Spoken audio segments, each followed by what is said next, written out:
मती रचित सुसमाचार उसके 16वें अध्याय की 26वीं आयत में लिखा है, यदि मनुष्य सारे जगत को प्राप्त कर ले और अपने प्राण की हानि उठाए तो उसे क्या लाभ। सबको जय मसीह की। मैं पास्टर अभिषेक मोरार सत्य ज्योति मिनिस्ट्रीज के जानिब से आपको सलाम, आपको दुआएं कहता हूं और कुछ बातें आपसे मैं शेयर करना चाहता हूं खुदा के कलाम से।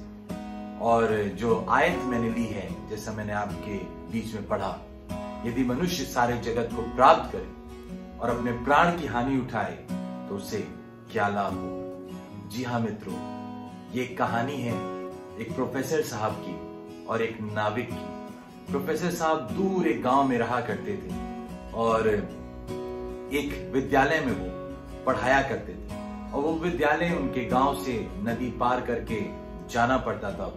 कोई पुल नहीं था और कोई और साधन नहीं था जिससे कि वो उस विद्यालय तक पहुंच सके। ये नाव एक जरिया थी और नाविक सहारा था। और प्रोफेसर साहब अपनी हर दिन की यात्रा उस विद्यालय तक इस नाविक के साथ तय करते थे। और एक दिन की बात है, प्रोफेसर साहब बड़े खुश थे, उत्साहित थे और उन्होंने नाविक से कहा कि नाविक, क्या मैं तुमसे कुछ बातें पूछ सकता हूं। नाविक ने कहा, जरूर प्रोफेसर साहब, आप जरूर से पूछें। प्रोफेसर साहब ने कहा कि नाविक, एक बात बताओ, क्या तुमने कभी इतिहास की पढ़ाई की है, कभी हिस्ट्री पढ़े हो। नाविक मुस्कुरा के कहने लगा, प्रोफेसर साहब, मैं ठहरा गंवार और अगर मैं इतना पढ़ा लिखा होता तो मैं आज शायद आपकी जगह होता। मुस्कुरा के नाविक ने उस बात को टाल दिया। फिर कुछ दूर नाव आगे बढ़ती है और प्रोफेसर साहब फिर से एक सवाल दागते हैं, नाविक, अच्छा ये बताओ, तुमने कभी इंग्लिश पढ़ा है, अंग्रेजी के बारे में तुम्हें कुछ पता है। उस नाविक ने कहा कि क्या बात कर रहे प्रोफेसर साहब, क्यों मजाक मेरा उड़ा रहे हैं। प्रोफेसर साहब ने कहा, नाविक, तब तो तुम्हारी एक तिहाई जिंदगी बर्बाद है। नाव कुछ दूर और बढ़ी। प्रोफेसर साहब आज बड़े अच्छे मूड में हैं। उन्होंने फिर एक सवाल कहा, नाविक, क्या तुमने कभी भूगोल के बारे में कुछ सुना है, कुछ पढ़ा है, ज्योग्राफी के बारे में तुम्हें कुछ पता है। नाविक ने कहा, क्यों प्रोफेसर साहब, अपना वक्त जाया कर रहे हैं आप, अगर मैं पढ़ा लिखा होता तो आज मैं यहां नहीं होता। और इसी तरह से वो सफर जारी था।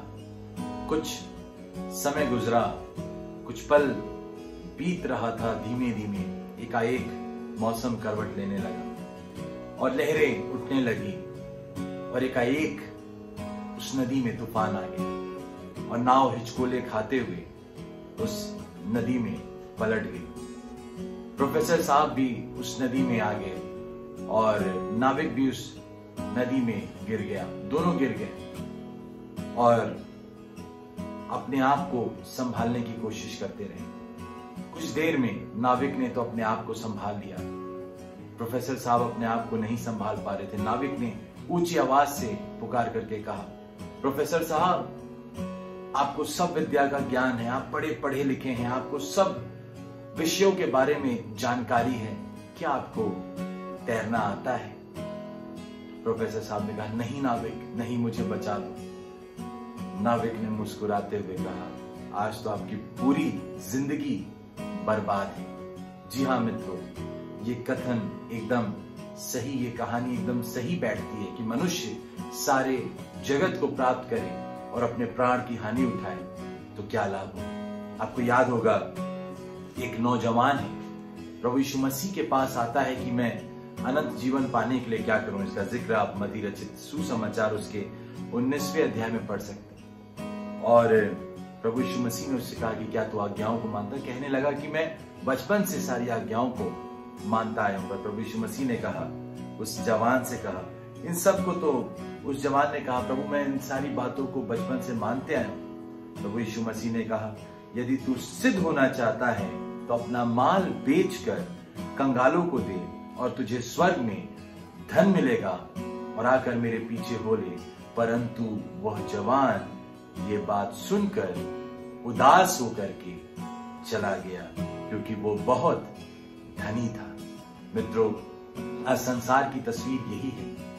लोग सारे जगत की प्राप्ति करना चाहते हैं। अच्छा रहने को हो, अच्छा पहनने को हो, अच्छी चीजें हो, अपनी दीन दुनिया में हम लगे हुए हैं। पर क्या हमारा ये जीवन हमने प्रभु को समर्पित किया है?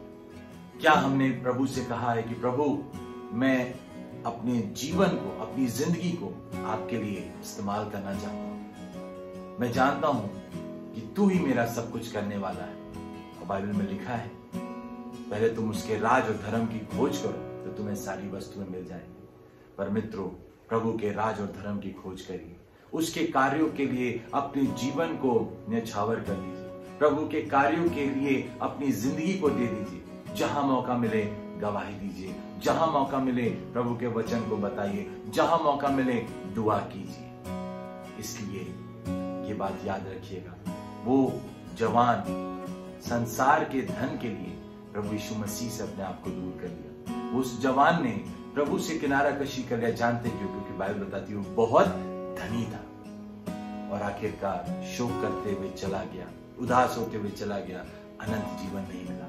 आज बहुत सारे लोगों की तस्वीर यही है, सारे जगत को प्राप्त कर लिया है पर अपने प्राण की हानि उठा रहे हैं। पर अगर जीवन चाहते हो, प्रभु के करीब आ जाना, प्रभु की हुजूरी में आ जाना, उसकी इबादत में आ जाना, उसके लिए अपनी जिंदगी को लगा देना।